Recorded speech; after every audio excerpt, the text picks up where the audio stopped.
La situation au Niger, avec ces putschistes aveugles, à votre entendement, l'Union africaine a mis le pied sur l'accélérateur. Et la décision, elle est ferme. Un ultimatum de 15 jours donné à ces putschistes. Je crois que toute l'Afrique entière doit se lever pour mettre la pression sur ces militaires. Sinon, j'avoue que la démocratie ne servira à rien sur notre continent. Parce qu'aujourd'hui, ils ont pris goût au pouvoir. Donc, l'ultimatum de ces 15 jours-là, j'espère bien que ça sera respecté. Parce qu'au-delà de ça, le Conseil de paix et de sécurité de l'UA, c'est-à-dire l'Union africaine, s'est dit prêt à envisager toutes les mesures nécessaires, y compris des sanctions punitives. Voilà, j'espère que ça sera bien entendu. Et aussi du côté de l'Union africaine et de la CEDEAO, que ce ne soit pas seulement les discours. Je vous assure, si ces nouveaux putschistes du Niger là, avec ces arguments non fondés là, s'ils se maintiennent, ne soyez pas surpris après 1 mois, 2 mois ou 3 mois après, ne soyez pas surpris aussi d'entendre le coup d'État dans un autre pays de l'Afrique de l'Ouest. On ne sait pas seulement ce sera dans quel pays. Déjà, nous en avons 4. Et ils sont tous pareils. Tous pareils. Quand j'entends ces militaires dire au Niger que c'est un problème d'insécurité, c'est un problème de ceci ou cela, ce qui les a amenés à prendre le pouvoir, mais c'est ridicule. C'est trop enfantin ça, ces propos. Quand on parle de sécurité, qui doit sécuriser? C'est l'armée ou c'est les civils? Au moment où c'est-à-dire il y a l'instabilité là dans votre pays, où vous étiez, vous les hommes à bien tenus, vous qui avez renversé ce civil, démocratiquement élu. C'est ça aussi, je dis bien, démocratiquement élu. Quand on parle de démocratie en Afrique, les gens prennent toujours le bel exemple au Ghana. Le Ghana, on a vu, en Afrique de l'Ouest, le Ghana, c'est meilleur. C'est vraiment meilleur. Maintenant, après ça, il y a aussi quelques pays dont je ne vais pas citer. Mais après tout ça, si le Niger, l'ancien président, qui a refusé un 3e mandat, ou 3e Nambara, comme disent les Malinqués, c'est-à-dire 3e problème, il a refusé, il n'a pas suivi les griots, les affamés du Niger à l'époque, parce que tout c'est comme ça en Afrique. C'est-à-dire c'est l'entourage qui vient toujours chanter l'éloge du président, dire que toi et Dieu, il n'y a même pas de fenêtre. Il n'y a rien, il n'y a pas de rideau, rien. Tu es le meilleur, tu es le plus béni du pays. Ils vont te pousser parce qu'ils sont en train de manger. Tu vas commettre l'irréparable. Mais Mamadou Issoufou a refusé cela. Il s'est en allé. L'élection a été organisée. Mohamed Bazoum a gagné à plus de 50%. Et une élection aussi libre et transparente. Les Nigériens ne vont pas dire le contraire. J'espère. Mais après tout ça, si ces militaires aussi se lèvent pour des programmes personnels, venir encore déstabiliser ce monsieur qui n'avait que 2 ans au pouvoir, mais ça veut dire qu'il ne faut plus compter sur des élections parce que tu peux être président élu par le peuple et après, quelques voyous peuvent se mobiliser comme ils ont les armements du pays et puis venir faire de n'importe quoi. On doit tous condamner ça. On doit condamner ça.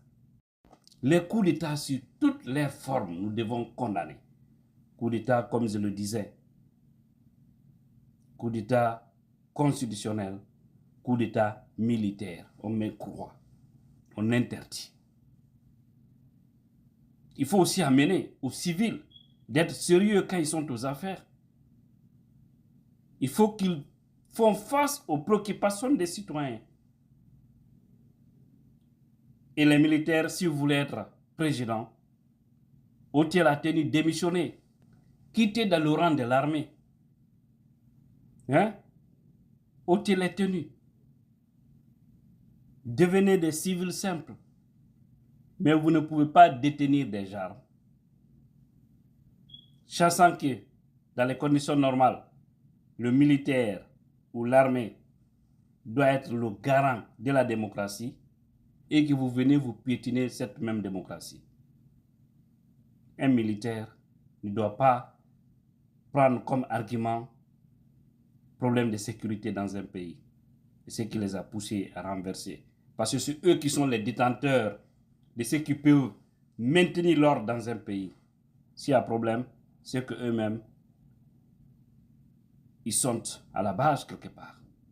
Parce que peut-être c'est grâce à leur façon de faire qui fait qu'il y a souvent de l'instabilité. Donc, l'Union européenne, l'Union africaine, les États-Unis, la CEDEAO, toutes ces grandes institutions ont leur radar sur le Niger. Et toute l'Afrique entière, encore une fois, nous devons nous mobiliser pour continuer à mettre pression sur ces putschistes pour qu'ils dégagent et rétablir l'homme qui a été démocratiquement élu. Nous devons tous s'intéresser. Parce que là, c'est très dangereux pour le continent africain. Si à sa fois un militaire, dès qu'il est fâché ou dès qu'il a un petit problème, il faut c'est-à-dire constituer un petit groupe pour dire allons-y déloger le président, ils seront toujours des pays fragiles. Alors, le Conseil de paix et de sécurité de l'UA est en route. Et également, la CEDEAO est en train de s'organiser d'une manière ou d'une autre pour rétablir le président démocratiquement élu. Si vous ratez cette mission, CEDEAO, l'Union africaine, si vous ratez, je vous assure, mieux vaut mettre terme à ces institutions parce qu'elles ne seront plus jamais respectées. Surtout, jusque-là, les gens ne croient pas en vous, au fait. Donc, faites-vous respecter. Faites-vous respecter. Le discours, c'est bon, mais posez des actes. Déjà, vous avez vu la France qui a dit qu'elle coupera les vivres aux putschistes du Niger. Au-delà de ça, les États-Unis aussi sont fermes. Pas de négociation avec les putschistes. Il faut qu'ils rétablissent le président. Vous savez, les gens aiment dire toujours que non. Pourquoi alors, dans les autres pays, ça n'a pas été condamné? Si vous vous souvenez, en Guinée, par exemple, les États-Unis n'avaient presque pas condamné le coup d'État du 5 septembre. C'était purement formel. Beaucoup de pays. Parce qu'eux-mêmes, ils savaient qu'il y avait déjà un coup d'État constitutionnel qui était là. Ça aussi, c'est antidémocratique. C'est antidémocratique. Mais le cas de Niger est très différent. Voilà, c'est pourquoi j'ai dit on va tous soutenir. Dans tout pays, en tout cas, où nous verrons que le président sortant, ou le président dont les deux mandats sont finis, mais qui veut forcer la situation pour se maintenir aux affaires, si ce président pareil là, on les met out, moi, je n'aurais rien à dire. Parce que je dirais que c'est une provocation. Ils ont provoqué le peuple. Et aussi, ils ont été mis à l'écart. C'est aussi simple. Mais Bazoum a démocratiquement gagné les élections. Et le coup d'État n'avait même pas sa raison d'être au Niger. Après 2 ans du monsieur, il y a les crises partout. Partout dans le monde, il y a des crises. Mais vous n'entendrez jamais aux États-Unis ou en Europe que parce que oui, ça ne va pas. Et voilà, des militaires sont venus, les militaires sont venus pour prendre le pouvoir. Non. Et c'est les institutions qui travaillent. Si le président est fautif, c'est les institutions qui règlent son cas sur la voie de la démocratie. Et c'est ce que nous voulons pour l'Afrique. Soit on veut ça ou on ne veut pas, et on va supprimer le programme des partis politiques et on va continuer dans la jungle, c'est-à-dire la loi du plus fort. Et comme ça, nous serons ridiculisés à travers le monde. Et tout cela doit cesser. Il faut que nous respectons le peuple africain. Donc l'Union africaine, ne baissez pas les bras. CEDEAO, ne baissez pas les bras. Votre crédibilité est en jeu. Si vous voulez avoir une crédibilité réelle pour que les autres puissent vous respecter, c'est avec le Niger. Le test, il est là, il est ouvert. À vous maintenant de voir. Parce que on a vu de l'autre côté, Yaya Jammeh en Gambie, il s'était imposé. Mais lorsque la CEDEAO, à la tête, le Sénégal, a débarqué avec quelques unités de la CEDEAO, là-bas, on a vu. On l'avait donné un ultimatum. Il avait compris que vraiment c'était sérieux. Il s'est en allé. Actuellement, en Guinée-Bissau, avec l'instabilité et tout ce qui s'ensuit, également, il y a une force militaire de ce côté de la CEDEAO qui protège la situation. Parce que souvent, il y a des personnes incontrôlées qui cherchent toujours à faire des coups. C'est trop bête, quoi, l'Afrique. Les gens, je ne sais pas comment on est.